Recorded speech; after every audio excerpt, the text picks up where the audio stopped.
ya. Yang saya ingat otak saya apa? Guru SMP itu sama guru-guru yang berjasa waktu SMA. Dosen saya nggak nyangka. Ingat ya, guru saya waktu SMP yang membuat saya sempat depresi sampai guru SMA. Dosen saya mah enggak. Lewat aja begitu. Maksudnya ya, kalau ditanya, lu masih ingat Pak ini nggak? Oh, gitu. Terus tuh nggak bisa buat menghargai, tapi nggak nyantol juga, gitu. Nggak nyantol kan? Iya, dosen tuh nggak nyantol. Tapi SD, SMP, SMA tuh nggak boleh main. Jadi jaga. Untung saya bisa pulih. Kalau enggak, mungkin saya bandel banget jadinya. Karena hanya omongan satu orang itu. Oke, apa nggak mau keluar kamar, saya tuh nangis di kamar. Aku udah gagal. Baru pertama dapat 5. Besok mah biasa. Oke, sip. Saya coba. Komit ya. Oke, komit. Ini integritas Anda, seperti yang saya bilang. Nanti Bu Kokom slide ini bikin kasih ke Bapak Ibu ya. Sebarkan lagi ke teman-temannya. Agaknya mesti perlu ditulis, Cik Nasnya di slide ini ngomong apa itu lupa. Integritas, mesti punya iman, mesti branding, dan memegang teguh etika. Aku kasih italic yang branding. Gini nih. Bapak Ibu masih ingat penyanyi Oppa Gangnam Style nggak? Ingat ya, Korea itu ya. Menurut kaidah penyanyian, nggak KBBI banget penyanyian. Pokoknya hukum nyanyi lah gitu ya. Itu si yang Oppa Gangnam Style jago nggak nyanyinya? Enggak, biasa, bisa nyanyi. Tapi kenapa cuma dia yang bisa nembus ke Amerika?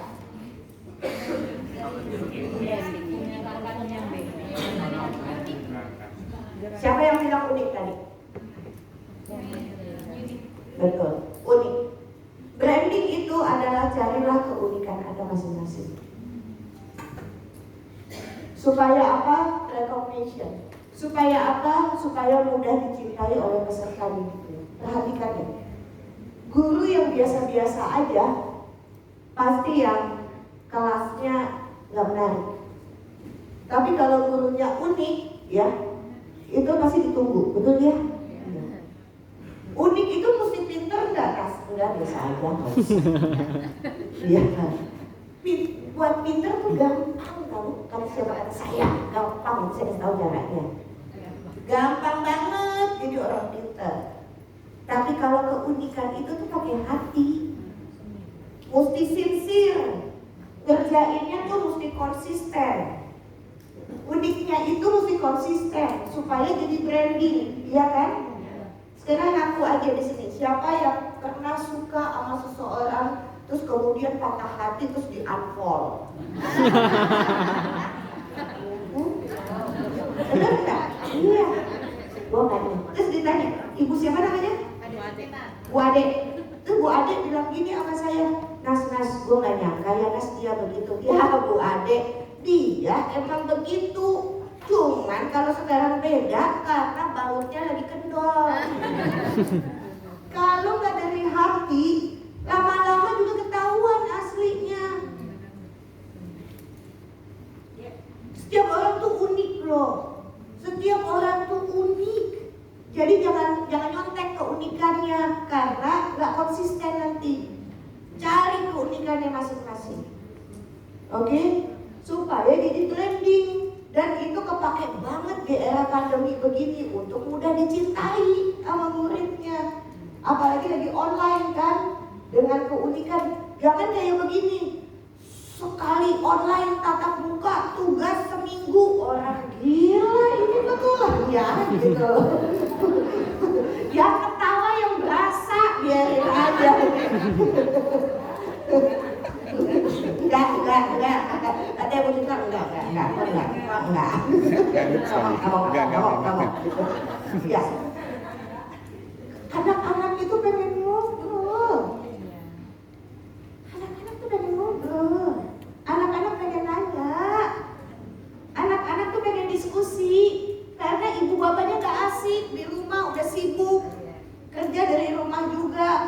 Tahukah Anda tingkat perceraian tinggi lagi pandemi? Gebuk-gebukan suami istri, anak digebukin. Dia mau ketemu sama gurunya, walaupun emang nyebelin, tapi dia mau ngobrol, mau kemana lagi? Masa sekali ketemu dikasih tugas buat seminggu? Setuju? Kasih kesempatan dia untuk gacokin Anda. Karena kalau Anda unik, Anda yang diingat sama dia. Kalau Anda udah gak ada, nanti dia akan ada di sebelah Anda untuk ngedoain. Karena itu yang saya lakukan sama guru saya, bahkan sama guru SMP saya, yang alhamdulillah saya bisa ketemu sebelum beliau meninggal. Dan minta maaf. Maaf ya Syahnas, saya yang minta maaf Bapak Aki.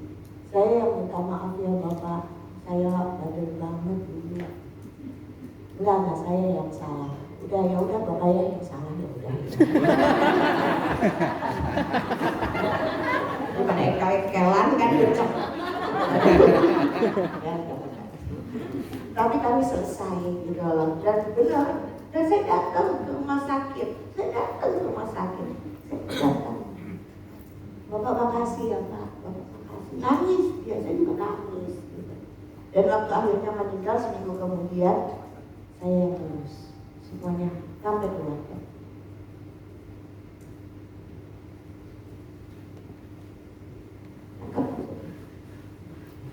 Ya, slide selanjutnya.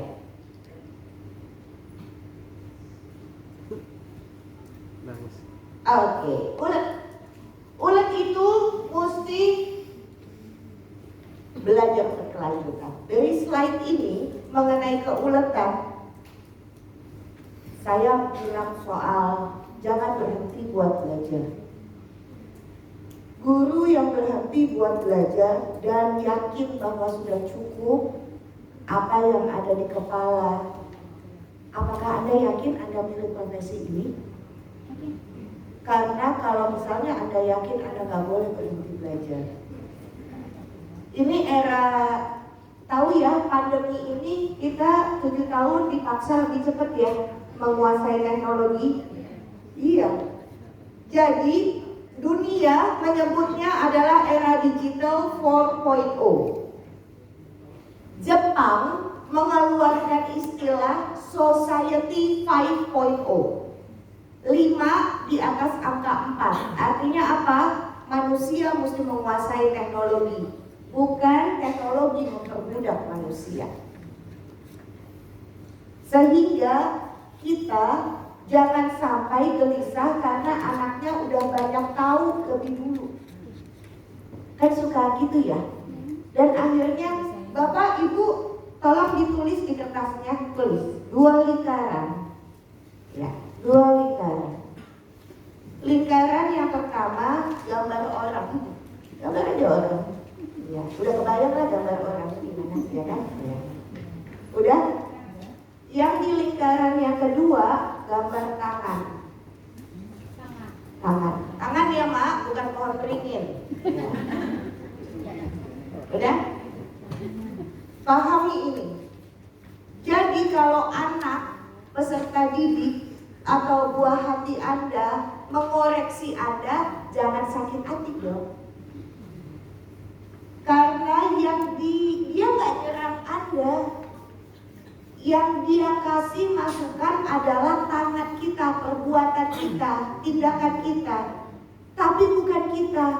Jadi kalau Anda dikoreksi, jangan cepat tipis perasaan dan kubingnya. Karena Anda dan tindakan Anda adalah 2 entitas yang berbeda. Jadi kalau misalnya ada orang yang memberikan masukan, mengoreksi, jangan tersinggung. Setuju ya? Karena apa? Karena dia masih punya hope berkembang bersama. Kalau enggak, ditinggal pasti. Ya?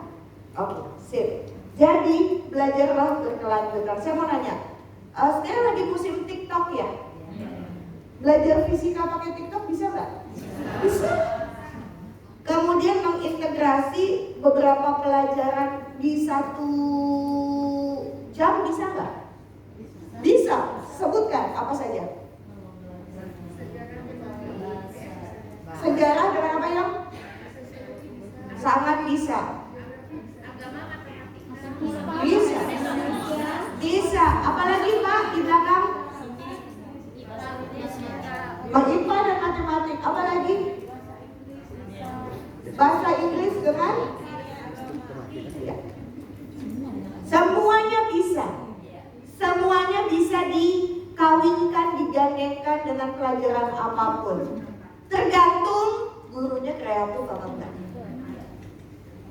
Setuju? Jadi kalau Anda belum kreatif, tenang. Selama Anda mau berubah, pasti bisa. Di dunia ini gak ada yang nggak bisa. Yang ada nggak mau berubah. Ada deh yang nggak bisa mati hidup lagi. Ya. Walaupun ada mati suri ya, tapi kan mati betulan lagi gitu. Selama mau pasti bisa. Slide selanjutnya. Bapak Ibu, oke. Kolaborasi. Komunikasi mesti efektif, proaktif dan selalu bersinergi dengan antar guru, tenaga pendidik. Kira-kira nih kalau yang kayak gini pelajarannya kita bisa bikin apa ya? Bicaralah. Oh, sama yang paling penting komunikasi efektif itu adalah begini. Sekarang tolong jawab. Bapak yang ada di belakang, Pak, menurut Bapak komunikasi yang efektif itu bagaimana, Pak? Bapak yang di belakang. Ada bapak di depan. Bapaknya banyak. Pak, apa Pak? Aku dengar. Yang mana, Bu? Ya, Bapak. Ya. Kalau kacamata. Menurut Bapak komunikasi efektif itu gimana, Pak? Mohon berdiri ya Bapak. Gak apa-apa. Bapak lagi encok. Harus berdiri. Terima kasih Pak Sahadat. Yuk. Saya tidak memaksa saya harus duduk atau berdiri. Harusnya begitu kemudian juga ya. Kalau menurut saya Bu, komunikasi yang efektif itu adalah pesan yang dikemas dengan menempatkan komunikan dan audiennya itu secara equal, setara. Oke, betul. Betul. Terima kasih. Sip, Pak siapa namanya? Saya Herdi dari Garut. Pak Herdi. Pak Herdi. Ya. Pak Herdi, betul banget. Komunikasi efektif adalah small thing big impact. Kalau ngomong dikit aja tapi nampol, gitu. Ya, iya. Kalau ngomong tuh jangan kebanyakan. Bisa dispute, orang bingung tahu. Jadi komunikasi efektif apa? Ngomong dikit tapi nampol, ya. Gampang kan ingetnya? Iya. Oh, nanti banyak banget. Mau contoh? Boleh. Suami saya kan namanya masih tadi ya disebut kokomnya belum ganti, gitu ya. Ya, udah nggak laku saya. Oke. Jadi saya bilang gitu ya, saya tulis begini. Pakai WA panjang ya. Kan saya suka ngomong gitu loh. Saya bilang, Bapak puntennya nanti kalau misalnya pulang dari studio, tolong beliin martabak di Mang Dudun. Itu kacang sama coklat. Tolong bisa, adik suka. Sama kalau ada uangnya lebih beli martabak, telur. Sama ini Pak, katanya AF, token listrik habis. Nah Bapak ke minimarket ya sekalian. I love you Pak, sampai jumpa cup-cup gitu ya. Kira-kira tuh laki gue ngomong apa? Oke. Oh bagus Mak, kalau dia oke dia cuma kasih begini.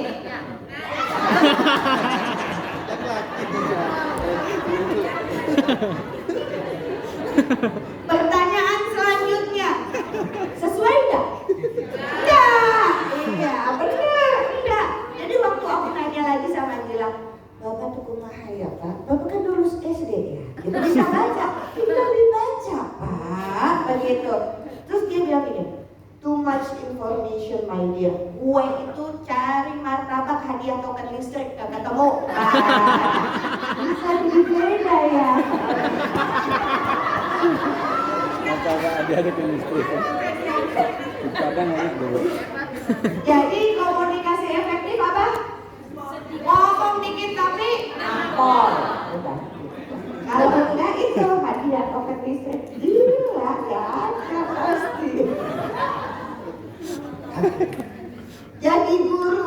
komunikasi efektif ya. Jadi guru kudu pinter apa kelihatan pinter? Kelihatan pintar.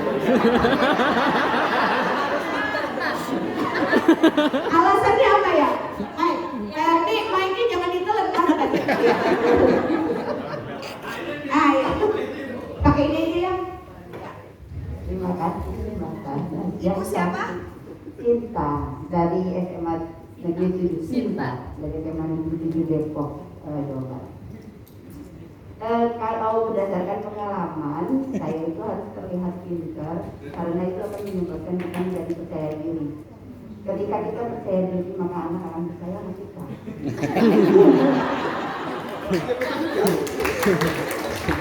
Betul. Walaupun dia udah deg-degan, gua asal ngomong gak ya? Tapi ini jawabannya benar banget. Lebih baik kelihatan pintar daripada guru yang pintar betulan. Kalau memang dia pintar betulan dan kelihatan pintar, alhamdulillah bonus ke sekolah punya yang kayak begitu.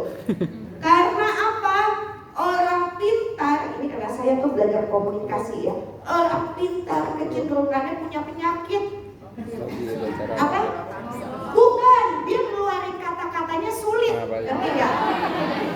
Iya nggak? Orang itu suka lihat, terus nanti kalau dia melihat semua orang pada calamak, terus dia seneng dia. Terus dia bilang, tuh kan tuh bego pintar, gitu. Walaupun dalam hati ya, iya. Kelihatan banget. Tetapi orang yang terlihat pintar, dia memiliki kecepatan untuk membuat orang yang mendengarkan mudah memahami dengan cepat. Oke. Sekarang ya contohnya. Tadi yang jangan bohong. Tadi yang bilang pintar siapa? Iya, Ibu. Iya. Aku kasih bukti ya, Bu ya. Iya. Ibu pernah kan remedial entah waktu kuliah atau apa? Ya kan? Pelajaran apa, Bu? Gua mau ngomong matematika tapi gua guru matematika, Mas. Jadi gimana ya? Ya udah pelajaran lain aja, oke? Menggambar, oke sayang. Itu guru namanya siapa? Sebut aja lah Budi ya, Pak Budi ya. Ibu-ibu Buati ya. Belajar bahasa Indonesia, Budi artinya perempuan. Iya. Udah nggak ada gitu. Buati sebut aja atau sebut saja namanya Mawar. Kita kriminal ya. Sekarang ibu bisa lulus, Bu Citra bisa lulus pelajaran itu pasti dibantu sama teman kan? Yang membantu menjelaskan, misalnya kalau kita ada remedial, oke?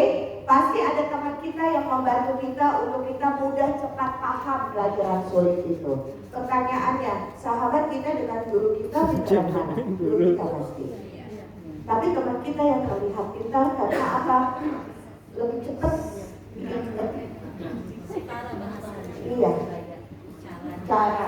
Jadi filosofi daun pintu balik lagi. Gak mungkin dong ngomong sama anak-anak SD dengan anak SMP, anak SMA, sama yang gak sekolah sama. Intinya yang mau diomongin kan sama, tapi cara ngomongnya delivernya beda dong. Filosofi daun pintu, gitu ya. Yang tadi, jadi lebih cepat kita mission accomplished, lebih cepat selesai, lebih cepat beres, lebih cepat kita bisa ngerjain pekerjaan kita yang lain. Oke? Sip. Ya, kita mesti punya kepedulian. Guru yang hebat, yang begini, punya empati, cepat tangkap dan selalu solutif. Bapak Ibu jangan terlalu mudah untuk melakukan labeling ke peserta didiknya, oke? Karena apa? Secara di bawah alam sadar kita, kalau kita udah memberikan penilaian sama orang, kita mudah untuk tidak suka. Ya kan? Kita nggak pernah hidup sama dia 24 jam dalam seminggu. Kita nggak pernah tahu tekanan hidup dia seperti apa. Kalau kita memiliki empati, pasti kita selalu percaya bahwa dia berhasil. Entah, mungkin tidak berhasil di tangan kita, mungkin di tangan jenjang selanjutnya dia berhasil. Tapi jangan pernah memiliki kemampuan labeling terlalu cepat. Karena di bawah sadar Anda udah gak mengajar dia. Kecenderungannya udah melepos gitu. Pun kalau ngajar tuh gak pakai hati pasti. Karena ternyata pas diteliti soal udah keburu gak suka gitu. Ya kan? Semuanya ya jawab. Bapak Ibu, jika Anda ingin membangun sebuah rumah, yang pertama dibikin apa dulu? Bacok nanti sama mandor. Iya. Gambarnya dulu sayang.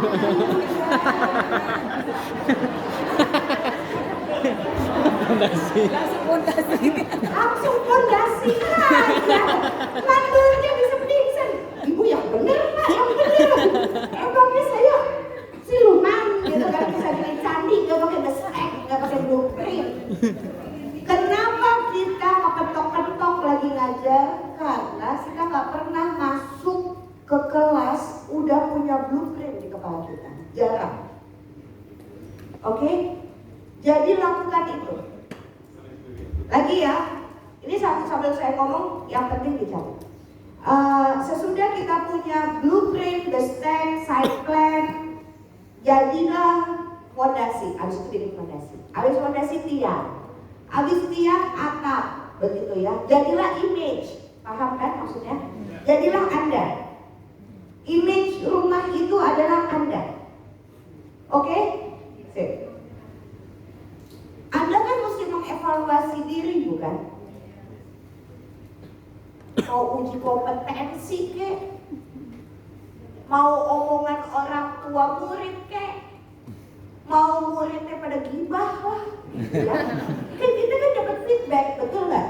Mengenai kita. Kalau ada 10 orang, satu yang ngomong jelek mengenai Anda, lupakan. Abaikan. Tapi kalau ada 10, 9,5. Yang 9 udah gak suka, yang satu lagi setengah hati. Ada yang mesti diperbaiki.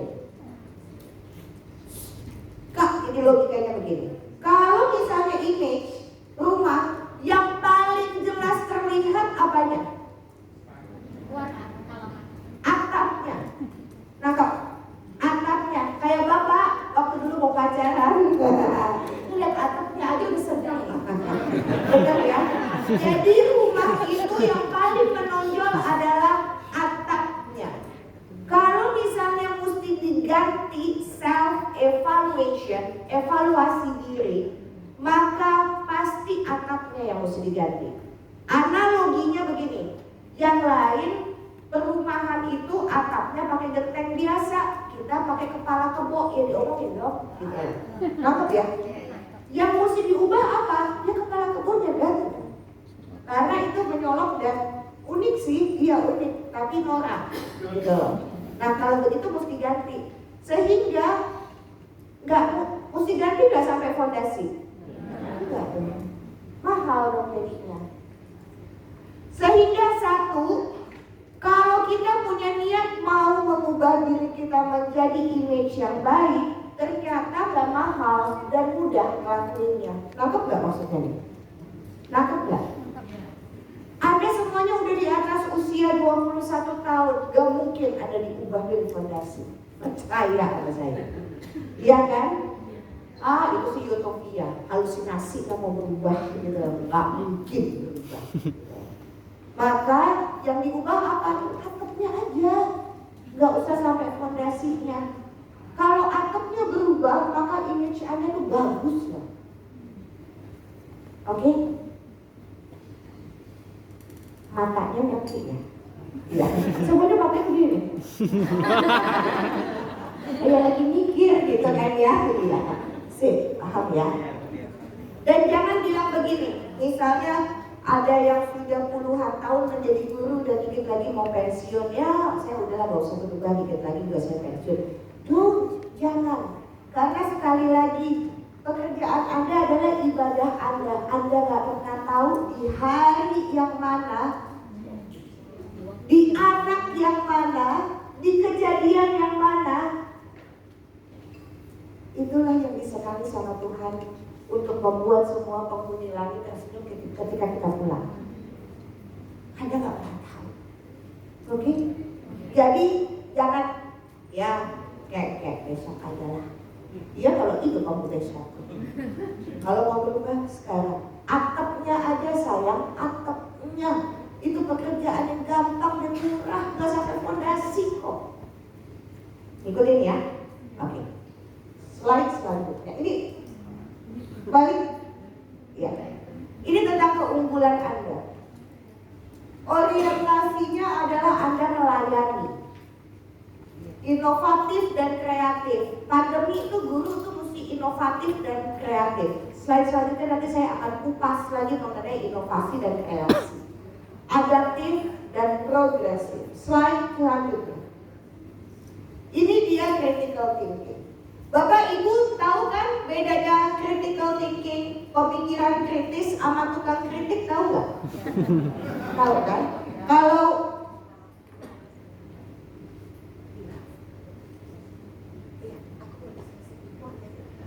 saya boleh izin nyelesain ini, saya Boleh. jam berapa?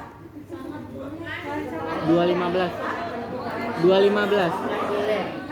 Silakan lanjutkan. Sampai habis. Sampai sore. Oke. Apa bedanya tukang kritik sama kritik punya pemikiran kritis?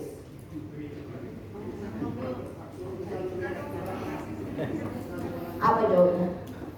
Iya. Oh, etik. Jauh. Kalau kritis mungkin dia menanyakan sesuatu yang real gitu ya. Dia benar-benar ingin mengetahui. Tapi kalau dia itu kalau tukang kritik hanya mengkritik saja, dia hanya mencari-cari kesalahan aja kan. Oke. Beda lagi kalau kritis. Kalau kritis dia menanyakan sesuatu untuk mencari solusi. Oke, sip. Bapak Ibu catat ya. Kalau tukang kritik ditanya balik, kan kita pengen berbeda kan? Dia bukan hanya ingin, dia kan pengen dapat panggung gitu ya, Ibu Bapak. Tukang kritik tuh dia pengen dapat spotlight, pengen disorot. Bapak siapa namanya? Pak Idris. Jadi kalau Pak Idris balik nanya ke Syahnas, saya tuh si tukang kritik. Saya kritik terus Pak Idris, saya kritik terus. Pak Idris gampang balikin ke saya. Oh begitu. Jadi kalau menurutmu bagaimana mengerjakannya? Kalau dia bisa menjelaskan, artinya dia punya pemikiran kritis. Karena dia tahu step by stepnya bagaimana mengerjakannya dan dia melakukan apa yang dia bilang. Dan gampang gitu. Jadi Pak, kalau anak terus kayak begitu balikin Pak. Menurut pendapatku, bagaimana sikapnya? Kalau Bapak dikritik sama orang, oh gitu ya. Ingat ya, kalau Bapak dikritik, Pak Idris jangan nggak boleh sakit hati. Karena kritikan itu nggak nyerang Bapak. Dia nyerang kegiatan kita untuk diperbaiki. Bukan nyerang diri kita. Dia nggak mau benci kita. Oke? Jadi kalau terima kritikan kita mesti balikin lagi. Jadi kalau itu mesti gimana? Kalau dia bisa ngejelasin, dia punya pemikiran kritis. Dia punya blind spot. Titik buta yang kita nggak lihat dia lihat. Oke? Sip. Slide saja. Ini hasilnya ya. Oke, balik dulu. Ya. Ini caranya ya, step by stepnya. Bikin anak tuh punya pemikiran kritis. Gimana caranya? Pemikiran kritis itu adalah begini. Jadi waktu itu saya bilang, seandainya Pak Presiden tidak kasih sepeda buat anak-anak Indonesia yang bisa menghafalkan nama ikan. Harusnya Pak Presiden bilang begini, Joko, salah deh. Budi. Menurut kamu kenapa ikan nggak bisa manjat pohon? Dan untuk hadiahnya Bapak akan kasih bel sepeda dulu di paspor. Gemes dong dia ya, pengen dapat sepeda kan? Dia pasti protes ke tanya, Bapak, Ibu kenapa nggak ngajarin saya? Gara-gara Bapak nggak ngajarin saya, Ibu nggak ngasih tahu buku-bukunya, saya nggak bisa jawab dari Pak Presiden kenapa ikan nggak bisa manjat pohon. Habis itu dia pulang lagi ke rumah ke ibu bapaknya. Kenapa nggak pernah didongengin soal ikan tidak bisa manjat pohon?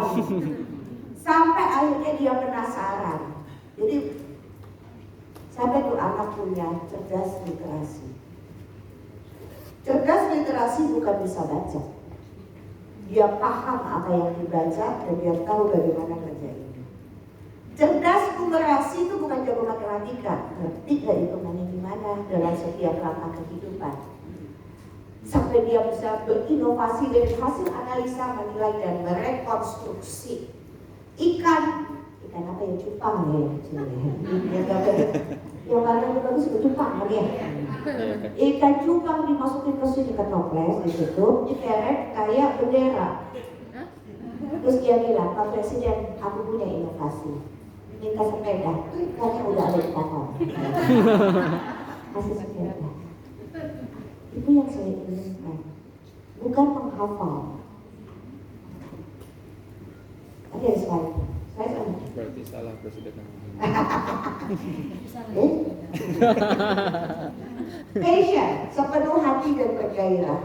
Janji ya sama saya ya, mengajar dengan hati bukan dengan buku. Oke, slide selanjutnya. Gak ada bilang gak bisa, yang ada gak mau. Setuju? Slide selanjutnya. Ini dia, logika, emosi, sama tindakan mesti selaras. Bapak dan Ibu mesti seroja, sehat rohani dan jasmani.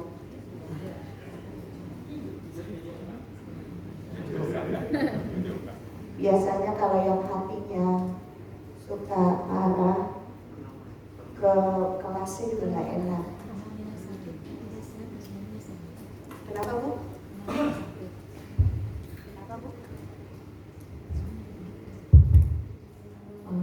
Izin ya, Mbak Sanas ya. Tadi seroja, sehat, rohani, jasmani. Saya ketemu orang yang sehat, rohaninya tidak, jasmaninya sehat. Dan itu sepertinya sulit diubah. Betul? Dan itu juga profesinya juga kebetulan sama guru.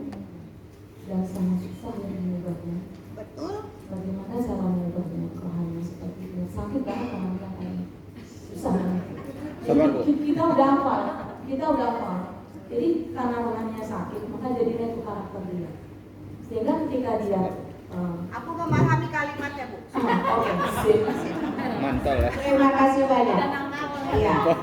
Jadi pertanyaan ini saya akan jawabnya adalah saya nggak tahu jawabannya apa. Kalau karena saya tidak punya kebijakan, harusnya yang bisa mengambil keputusan adalah kalau memang itu ada yayasan yang melakukan assessment, dan harusnya dia tidak boleh ada di situ. Kalau misalnya saya Mas Menteri, dia pas bikin undang-undang.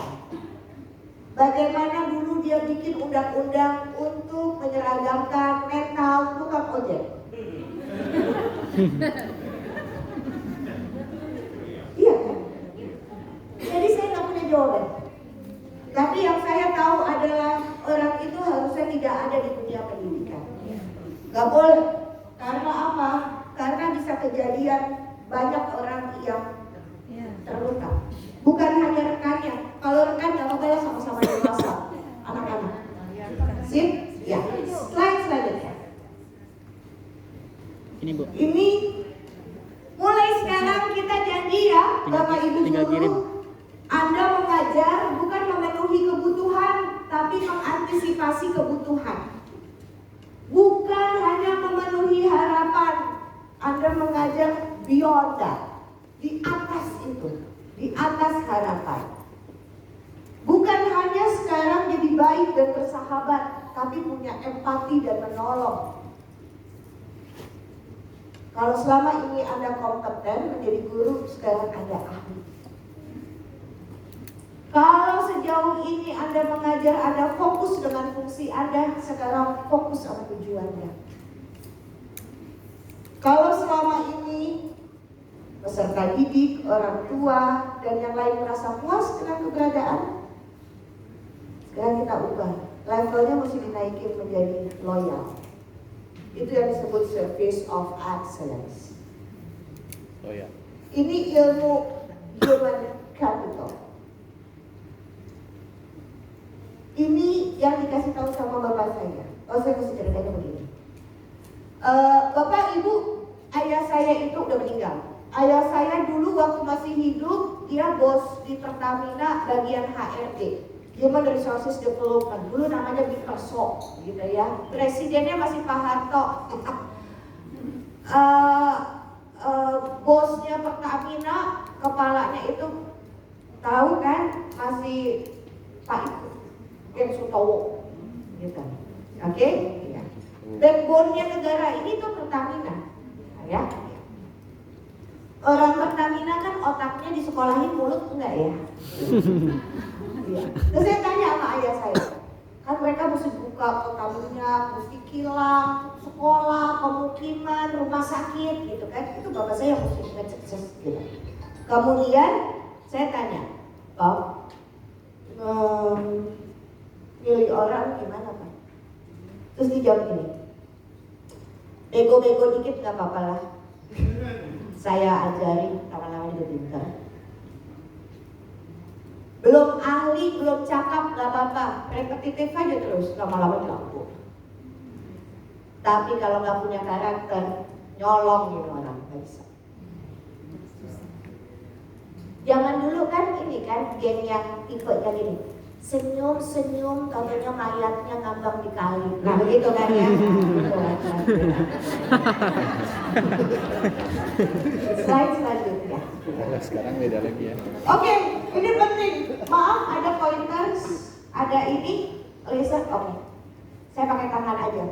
Bapak, Ibu lihat, otak kiri ini cepet ya, pikir ya. Otak kiri isinya thinking, berpikir, analisa, dan pandai. Seperti yang saya bilang, bahwa bikin orang dan diri kita jadi pintar gampang caranya. Apa yang diolah di otak kiri tembus masuk ke limbi kiri. Limbi kiri isinya apa sayang? Sensing, memori, sama rajin. Stop. Saya buktikan ya. Jadi selama kita rajin, repetitif, pasti kita bisa menganalisa, recall di memori, waktu ujian bisa ngejawab, lulus cum laude gampang. Coba ya, coba tes. Gak pakai lola ya, gak pakai loading lama, cepet ya. 1 tambah 1, 7 tambah 5, 6 tambah 4, 9 dikurang 5, 7 ditambah akar 81. 7 tambah 8. Agak lama dikit ya. Agak lama ya. Guru matematika. Iya. Naik ya. 9 ditambah kosinus 60. Gak mau jawab. Gak mau jawab. Segan. Bendera putih, udah selesai. Gitu ya, gitu kan. Pertanyaannya, apakah saya berhak mengatakan Anda tidak pintar? Ya. Karena apa? Karena pelajaran kosinus, sinus, dan tangan udah gak dipakai lagi sama gue, Nas. Gitu. Iya enggak? Padahal pelajaran itu kalau kita nggak hafal, nggak lulus SMP. Iya kan?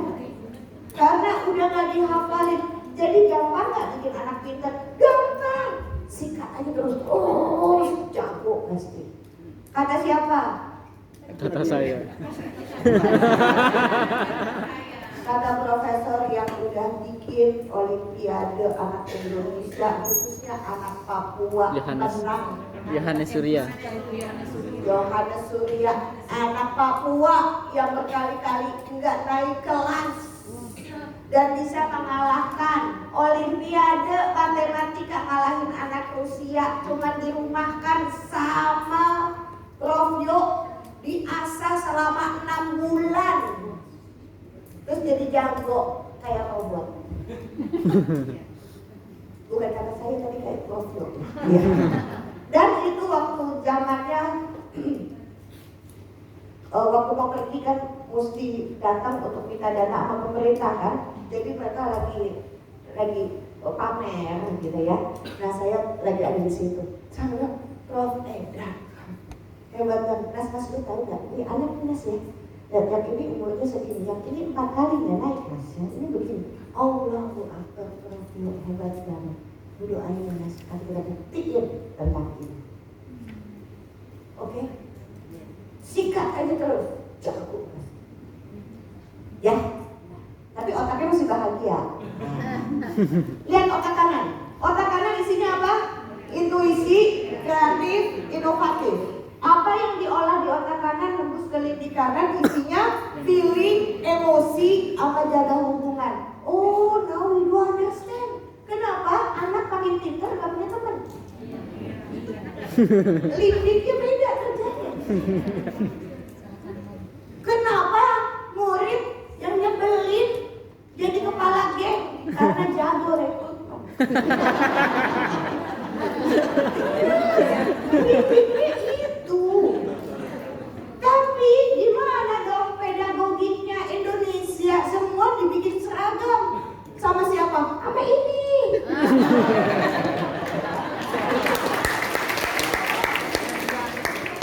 Aku tes ya, Mak. Aku tes. Oke. Sayangku, Bapak Ibuku yang tercinta, keluarga baruku sekarang, ya. Jawab cepat, nggak pakai lama, ya. Jika saya menginginkan Anda gambar pemandangan, apa yang digambar? Gunung. Aku tebak ya, gunungnya pasti. Di tengah ada Matahari. Ada jalan? Pasti 2 macam. Yang satu perspektif, yang satu bener ya? Ada bubuk. Ada. Entah kenapa ya kontraktor dari zaman Nabi Adam sampai dengan kiamat, pintunya di kiri, jendelanya di kanan, jendelanya di garis 2. Filosofi bangunan. Ada padi, ada begini itu garis ya. Ada hewan. Burung. McDonald, iya. Burung. Ada awan, iya. Ada pohon. Iya. Pohon apa? Pohon kelapa. Ngapain gambar pohon kelapa di gunung?